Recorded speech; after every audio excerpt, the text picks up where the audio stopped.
An Abi Hurairah radhiyallahu anhu anna Nabi sallallahu alaihi wasallam qala, dari Abu Hurairah radhiyallahu anhu Nabi Muhammad sallallahu alaihi wasallam bersabda, sab'atun yudhilluhumullahu fi dhillihi yauma la dhilla illa dhilluh. Rasulullah bersabda, ada 7 golongan yang nanti akan dinaungi oleh Allah Subhanahu wa taala ketika tidak ada naungan kecuali naungan Allah Subhanahu wa taala. Di hari kiamat nanti, hadis Nabi yang lainnya mengatakan, ya ayuhan nas innakum tahsyaruna Allah khufatan a'ra'un uzra'an. Wahai manusia, sungguhnya kalian akan dihimpun pada hari kiamat nanti oleh Allah dalam keadaan tidak beralas kaki, telanjang dan tidak hitam. Nabi yang mulia menambahkan hadis yang lainnya, tud'an syamsa yaumul qiyamah minal halqi hatta taqul minhum. Pada hari matahari nanti, matahari kepada seluruh makhluk hingga hanya sejarak 1 mil saja. Begitu dekatnya matahari di padang mahsyar, begitu kondisi kita tidak pakai alas kaki, maka layak kita untuk mendengarkan arahan Nabi Muhammad sallallahu alaihi wasallam. Siapa itu orang yang nanti adem, nyaman, enjoy ketika hari kiamat? Yang pertama adalah imamun adilun, imam yang adil, pemimpin yang adil buat dirinya, pemimpin keluarga, mimpin masyarakat, mimpin RT RW, mimpin lurah, mimpin camat, mimpin wali kota provinsi, mimpin ormas Islam dan yang lainnya. Bila dia adil, maka kata Rasulullah termasuk golongan yang akan dapat dispensasi keringanan, adem, anyam ketika hari kiamat. Lalu yang kedua siapa? Yang kedua kata Rasul, wasyabun nasya'a fi ibadillah, anak muda yang selalu taat kepada Allah Subhanahu wa taala. Ini namanya anak muda cap orang tua. Walaupun muda tapi demen ke masjid. Walaupun anak muda demen ngaji. Kalau udah tua emang doyanya ngaji. Tapi anak muda yang demen ngaji dan ibadah, ini namanya anak muda cap orang tua. Maka dia orang yang digolongkan oleh Rasulullah nanti di hari kiamat ketika matahari sangat dekat dengan kita.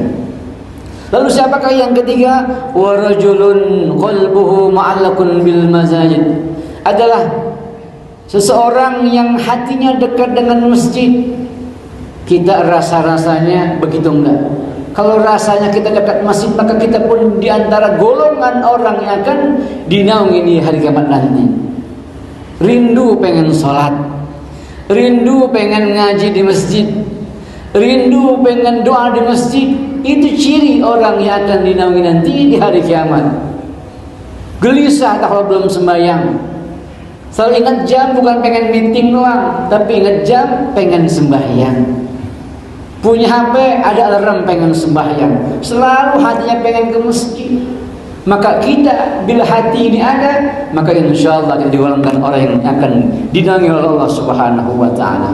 Siapa lagi? Wa rajulani tahabani fillah ijtama'an alaihi wa tafarraqa alaihi. Ada 2 orang manusia yang dia saling menyayangi karena Allah Subhanahu wa taala dan berpisah karena Allah juga.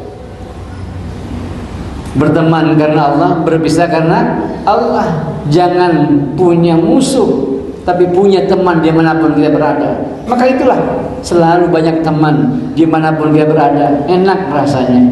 Di zona kerja dapat teman, ada mutasi baru dapat teman lagi. Bukan banyak musuh tapi banyak teman. Maka bertemannya karena Allah, maka dia pun golongan yang orang nanti dinaungi oleh Allah Subhanahu wa taala. Siapa lagi? Wa rajulun da'atuhu imra'atan zata mansabin wa jamalin faqala inni akhafullah. Ada seseorang mungkin kaya, mungkin bagus jabatannya, mungkin pengusaha, mungkin kita rakyat biasa, tapi punya posisi, atau mungkin banyak cewek-cewek yang kita dipanggil oleh cewek tersebut, ia berbuat yang tidak baik, lalu dikatakan ini akhafullah. Neng, maaf, abang udah menikah, misalnya. Maaf bu, saya sudah menikah, misalnya. Atau mencoba menjauhi hal-hal yang karena maksiat, maka ini pun orang yang digolongi akan dinaungi Allah Subhanahu wa taala. dengan canggihnya teknologi, apa yang dikenal orang ketiga misalnya yang akan merusak rumah tangga kita, itu dijauhi.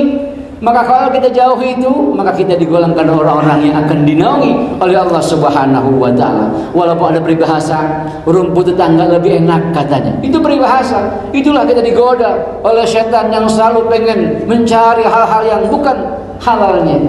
Maka bila kita mampu menjaga diri kita, menjaga syahwat kita, insyaallah kita digolongkan orang yang akan dinaungi oleh Allah Subhanahu wa taala. Siapa lagi? Wa rajulun tasaddaqa bi sadaqatin fa akhfaha hatta la ta'ma shimalahu ma tunfiqu yamini.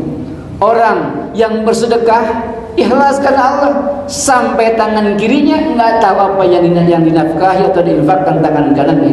Begitu ikhlasnya, bukan kayak zaman now. Pengen sedekah selfie dulu, pengen sedekah konten dulu. Nah, dia merasakan bahwa kita sedekah, hatta tangan kirinya nggak tahu apa yang diinfakkan oleh tangan kanannya. Subhanallah, begitu besar. Wa ma umiru illa liya'budullaha mukhlishin. Yang kita diperintah oleh Allah adalah ikhlas, ikhlas beribadah, ikhlas sedekah dan yang lainnya. Dan yang terakhir, wa rajulun dzakarallahu khaliyan fafadat ainahu, adalah seseorang yang ingat sama Allah Subhanahu wa taala dalam kesendiriannya, maka mengalir deras air matanya karena takut oleh Allah. Nangis dia karena banyak dosa dan hilang. Sedih dia karena masih banyak tanggungan ibadah yang belum dilakukan. Itulah perlunya untuk merenung diri. Uzlah dalam bahasa agama, i'tikaf mungkin bahasa kita. Mumpung besok Sabtu Ahad mungkin libur, wayanya kita i'tikaf di masjid, kita berzikir sendirian tanpa ada orang yang tahu. Matiin dulu HP berapa pus, nggak mesti lama-lama, mungkin 10 menit dulu, tambah lagi 20 menit, tambah lagi mungkin 1 jam.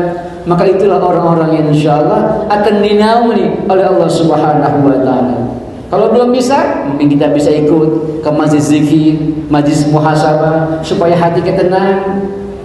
Meneteslah air mata kita karena masih banyak dosa-dosa kita kepada Allah Subhanahu wa taala. Ini ya insyaallah golongan-golongan yang akan dinaungi oleh Allah Subhanahu wa taala.